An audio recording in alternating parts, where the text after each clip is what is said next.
Hi friends, I'm Emily Calandrelli, MIT aerospace engineer and your friendly neighborhood space gal, and today we are going to do a read aloud of one of the books that I wrote, The Ada Lace Adventures.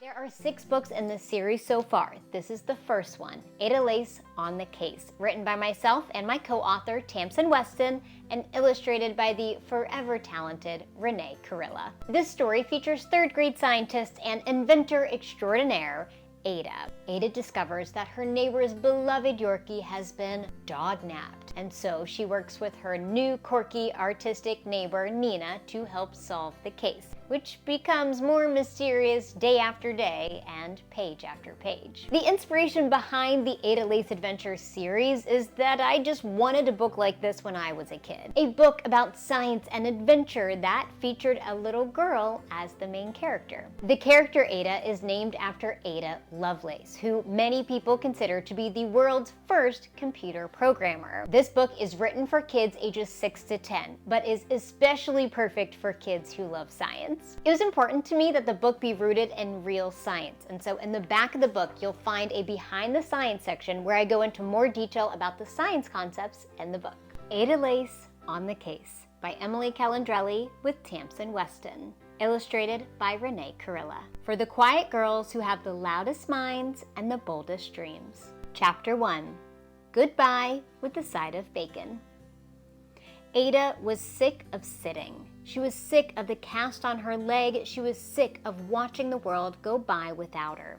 She should be outside, exploring the neighborhood and researching the local wildlife. But she was stuck inside, and it was her own fault. Their first week in San Francisco, Ada had attempted a bungee jump from a eucalyptus tree in the park. It was a jump she could have made with no bungee. The bungee was capable of stretching 50% of its length with her attached to it, but the branch was barely high enough to make the line taut. It was a careless mistake. While Ada was brooding, her mom came in. "Do you think you might come have breakfast with me before I go?" her mother asked. "I guess so. I was hoping we could skip the goodbye part," said Ada. "I'll only be gone for a few days," said Ada's mom. "These artists need a little bit of hand-holding. They aren't as tough as you are. I'll be back in time for your first day at school." Ada attempted a smile and, on her crutches, followed her mom down the stairs, only to be nearly flattened by her brother Elliot outside the kitchen. He was wearing an eye patch and a vest. A stuffed parrot hung lamely from his shoulder. Ada had been reading Treasure Island with Elliot. Now Elliot was determined to find buried treasure. Until then, he was dressing the part. "Easy there, mate," said Ada's mom. "You almost capsized your sister." "Yar," said Elliot. "That's captain to you. Get that straight, lady, or you'll walk the plank." "Tone it down, Elliot, or you'll spend the rest of the weekend in your room," said Miss Lace. "Sorry, milady," said Elliot. "Do I have to ask you to swab the poop deck, Elliot?" asked Mr. Lace. He placed a plate of French toast in front of Ada. It had crossed eyes. "Thanks, Pop," said Ada. It was hard to stay grumpy around her dad. "This blasted parrot won't sit," said Elliot. "You need to secure his tail feathers."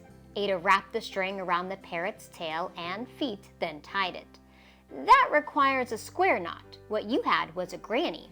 "Arg, there you be, Ruffles, good bird," said Elliot. "Ada, do you remember that lady we met at the farmer's market? Glinda?" asked Ada's mom. "Her daughter's about your age. They live over on Polymer Street. You should get together with her." "And do what, jump rope?" said Ada, looking down at her cast. "Very funny," said Ada's mom. "How about you have her over?" Ada shrugged. She wasn't in the mood to entertain. "It would give you a head start on being the new kid," said Ada's mom. She stood, stuffing one last piece of bacon in her mouth. "Just think about it. I'll leave the phone number." "'Kay," said Ada. Her mom gave her a kiss on the cheek. Miss Lace hugged her husband and her son and collected her bags. "Bon voyage!" yelled Elliot. "Bring me back some gold!" Ada's mom squatted beside Ada's chair. Cheer up, sweet pea. You'll be the queen of Juniper Garden before you know it. I wanted Ada to have a little brother because I grew up with a little brother, and so it was really fun to imagine myself and my little brother in these situations. Chapter 2, Juniper Garden. After her mom left, Ada returned to her room to unpack the last few boxes. As she opened the first one, she was lost in a sea of memories. In it were soil samples, rocks, and some pressed leaves from the woods by her old house in West Virginia. The whole house smelled like West Virginia. There was also last year's science project, which she'd worked on with her friend Anna. Anna and Ada had been partners in everything. They'd had a pet-sitting business together, and they had been three-legged race partners on field day. They had even placed first and second in the spelling bee. Most important, they had always been science project partners. Everyone called them A&A, but they called themselves A squared. Ada gazed out her window at her new neighborhood. The back of her family's townhouse faced a common area shared by a circle of small apartment buildings and other townhouses. There was a fountain in the center of the courtyard. Elliot was in the middle of a fierce foam sword fight with his new friend Jack, a kid who lived on polymer. To her left, Jacob Swift was on his patio filling his bird feeders and hanging a big blob of fatty suet for the woodpeckers. Jacob was one of the first neighbors Ada and her family had met. He was dressed for work. He probably works for some cool tech company, Ada thought. Next to Jacob's building was a brick building.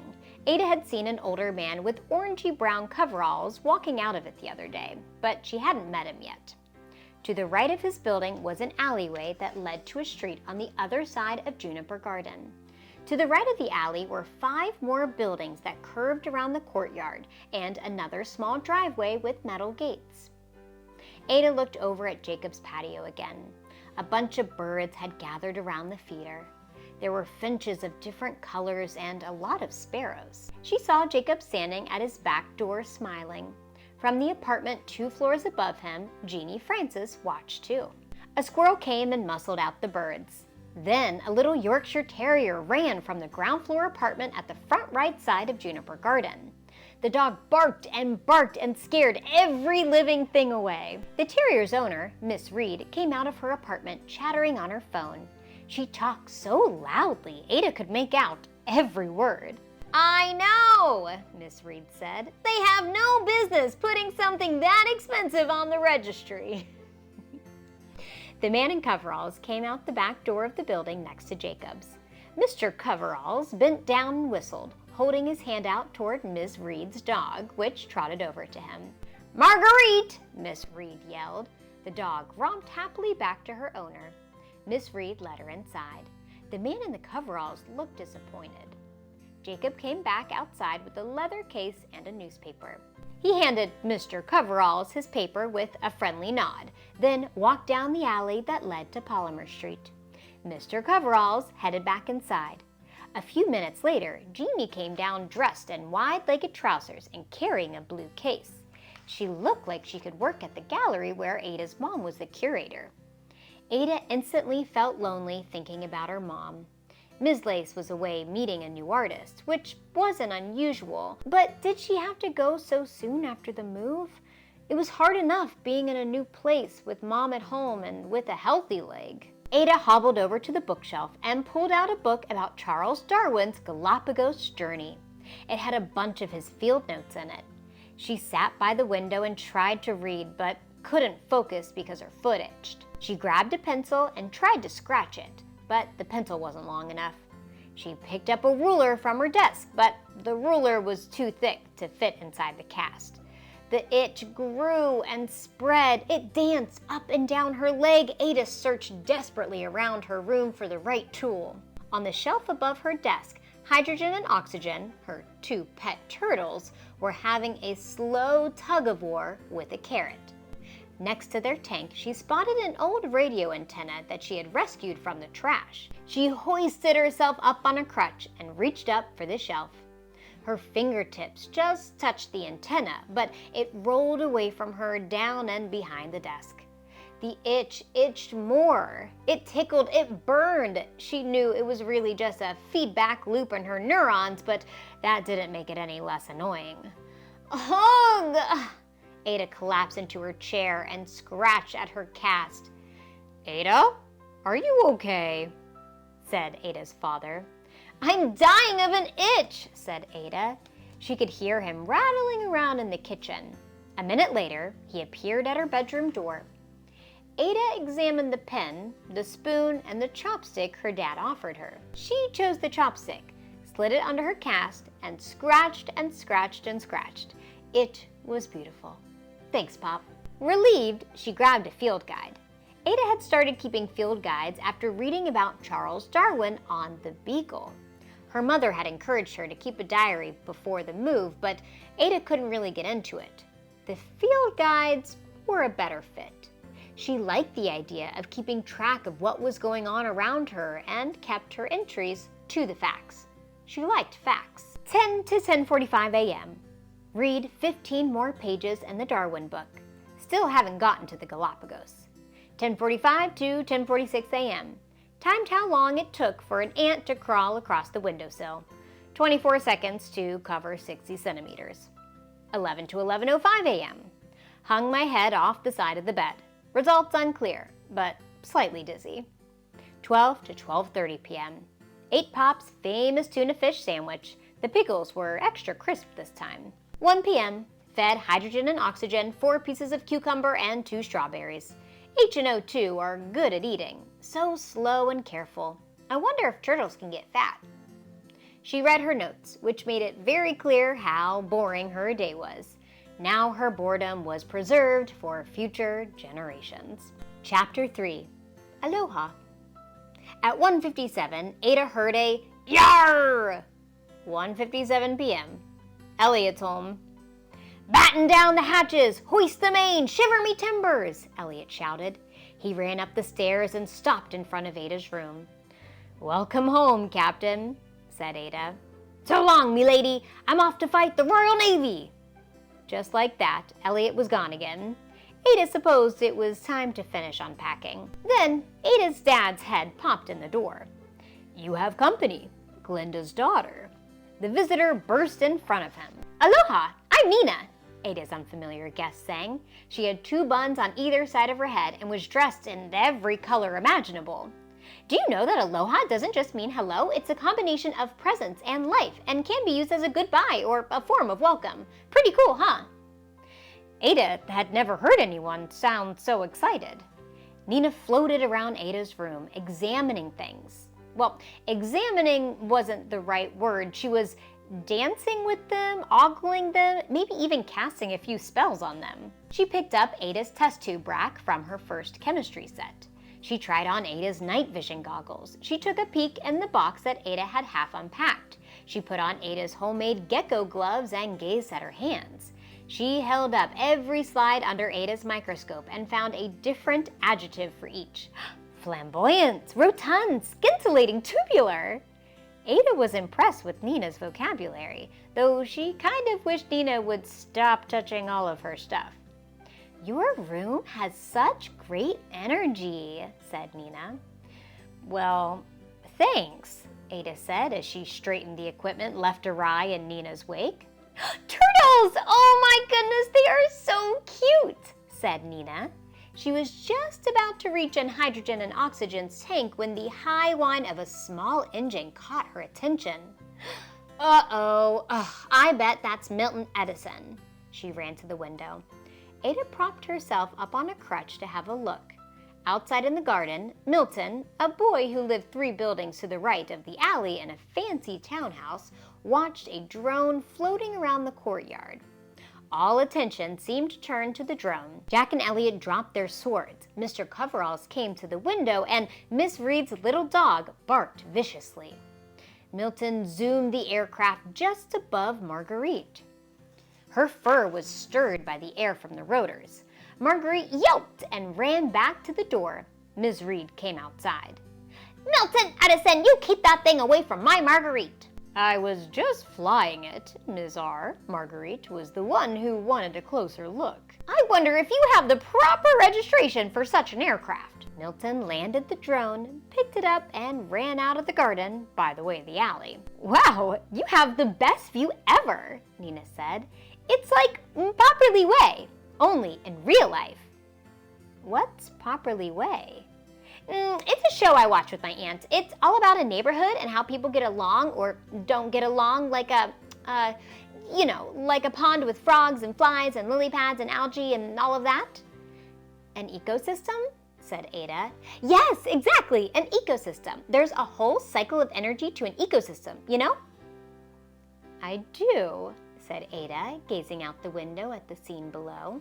She watched as Mr. Coveralls read the newspaper that Jacob Swift had given him. Someone turned on a radio to a jazz station. Jack and Elliot threw a stick for Marguerite, while Ms. Reed watched from her patio drinking a cup of tea. Ada smiled. I sure do, she said. Chapter 4.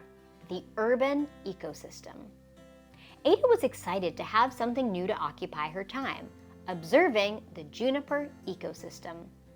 Ada was so excited about observing the Juniper ecosystem, she woke at 6 a.m. the next morning.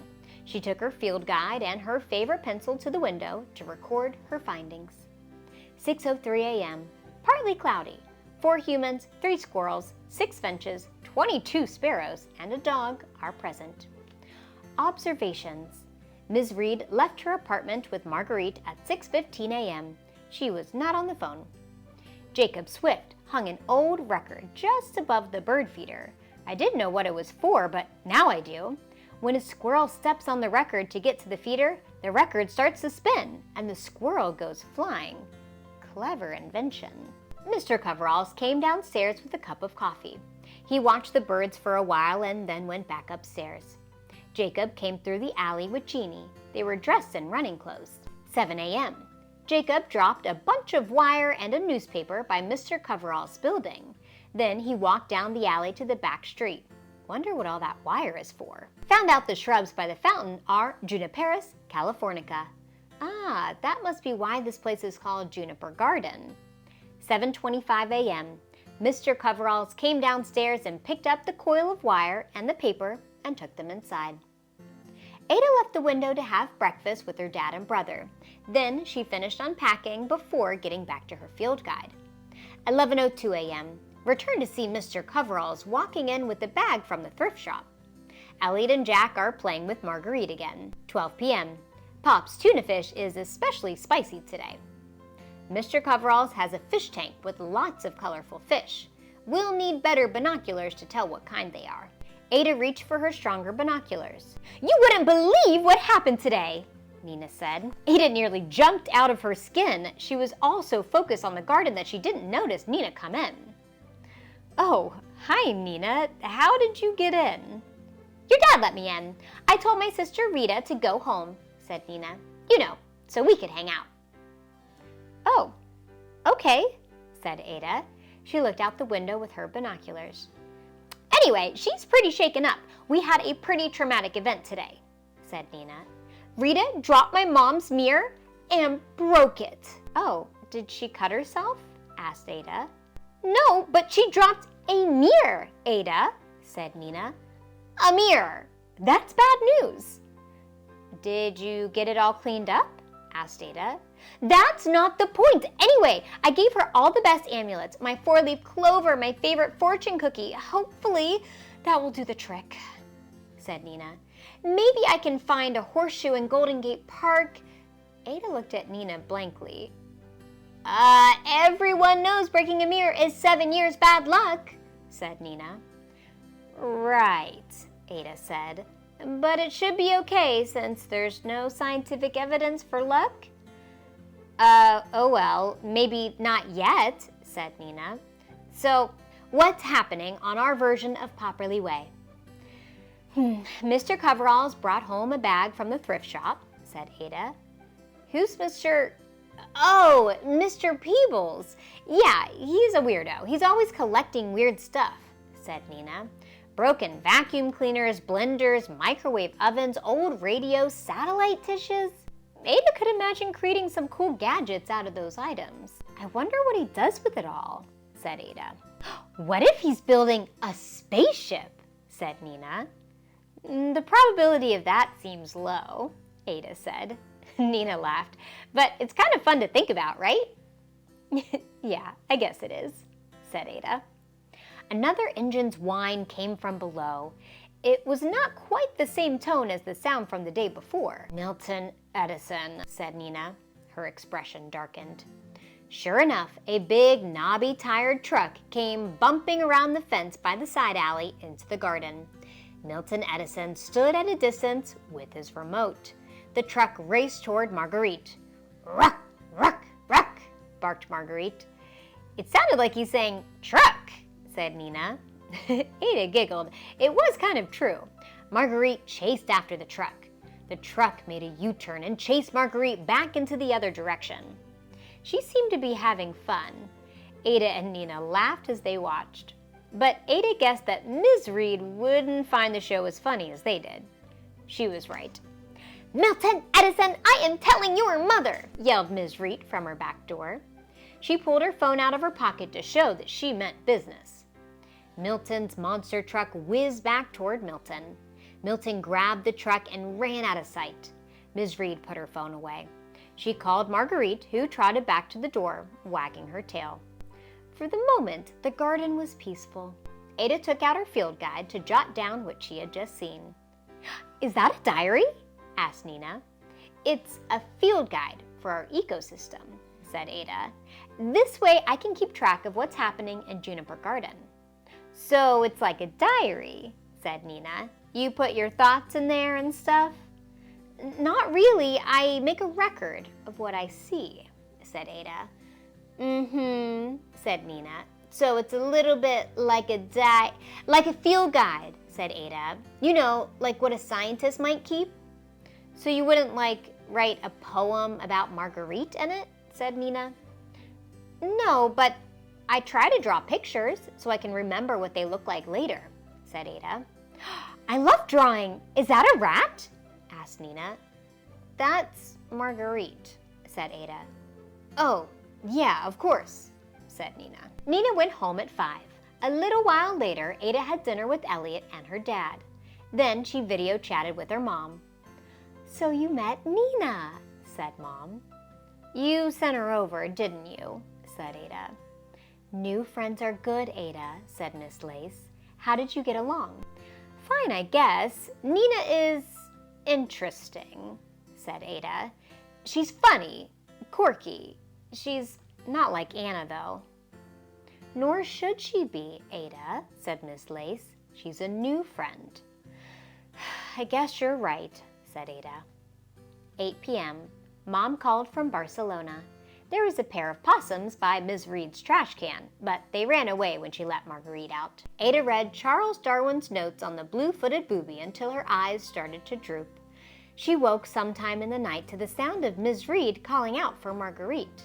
Ada was too sleepy to get up and look out the window, so she just jotted down a quick note. 12:33 a.m. Ms. Reed just woke me up calling for Marguerite.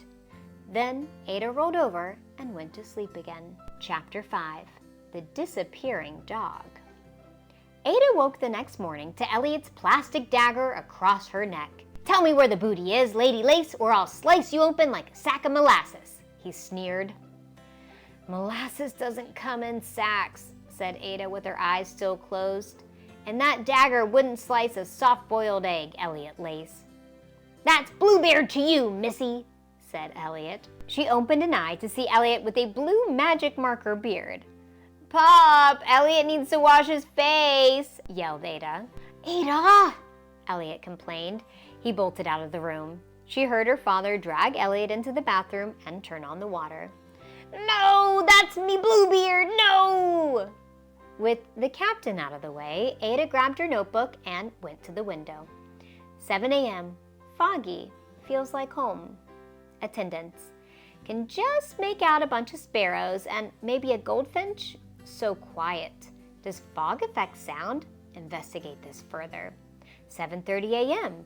Yes, fog absorbs high sound frequencies. Interesting.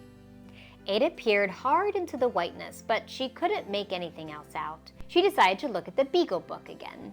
By lunchtime, the scene outside of Ada's window had changed. 12:57 p.m. The fog has cleared.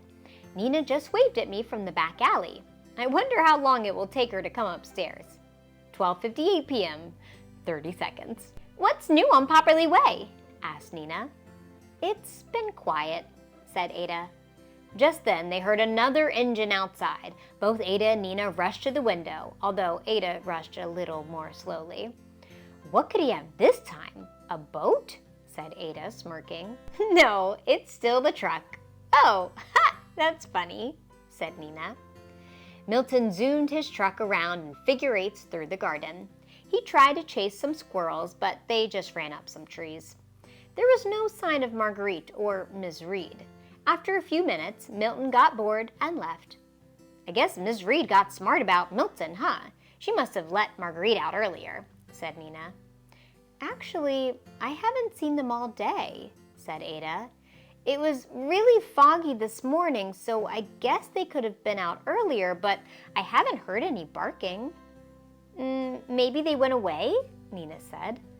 "But I heard Miss Reed calling Marguerite late last night," said Ada. "Maybe they were abducted by aliens," said Nina. "That's an interesting theory, but..." "No, listen, I know you just moved here," said Nina, "but the Bay Area is a totally magical place. It's got one of those, the special doors, you know, like to other realities." "Okay," said Ada, trying to be polite, "but it'll be hard to prove, and there's probably a simpler explanation. That's Occam's razor." "Occam's what now?" asked Nina. "Occam's razor," said Ada. "It says the simplest theory is usually the best. It's easier to test." Great point. So she was probably abducted by aliens then. That's the simplest solution, said Nina. Ada almost laughed, but then she realized Nina was being serious. "Well," said Ada, "why don't we see if the dog's really missing first, and then we go from there." "Good plan," said Nina. "You are so smart. I'm glad we're friends." Later that night, the phone rang. "So, guess what?" It was Nina. "What?" asked Ada. "You're not going to guess?" asked Nina. "You saw the aliens?" Ada guessed. "They bought Ms. Reed and Marguerite an ice cream cone and then dropped them off at home?" "I wish! That would be so much cooler," said Nina. "I saw Ms. Reed on the way home and she wasn't with Marguerite. Doesn't she always have Marguerite with her? She seemed so sad too." "Oh no," said Ada. "I hope a coyote didn't get her." "Don't even say that!" cried Nina. "Sorry," said Ada. "She'll come back. Maybe she's just on an adventure?" "Or maybe she was dog-napped," said Nina. "Dog-napped? By aliens?" "No, seriously," said Ada. "I was going to say Milton." "Really?" said Ada. "But why?" "Just to be mean. You've seen what he does to Marguerite. He's not interested in anyone unless he can mess with them.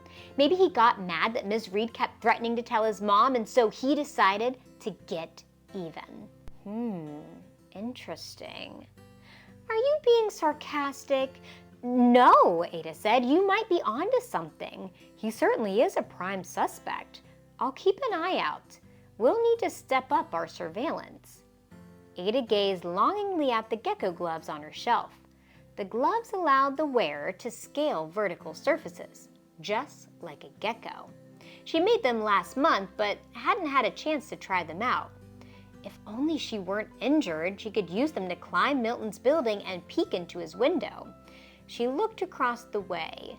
There was a big old ginkgo tree just outside his building. It had a long, sturdy branch that extended nearly to Milton's windowsill, the perfect place to set a spy camera. "Do you like to climb trees, Nina?" Ada asked. "It's only my favorite pastime," Nina exclaimed. We'll stop there for now. Stay tuned for the next 2 videos to learn more about the peculiar case of the missing dog and learn how Ada and Nina use science and technology to solve the mysterious case together. Thanks for joining. Stay tuned for many more videos on science and space, and as always, stay curious and keep exploring. I'll see you next time.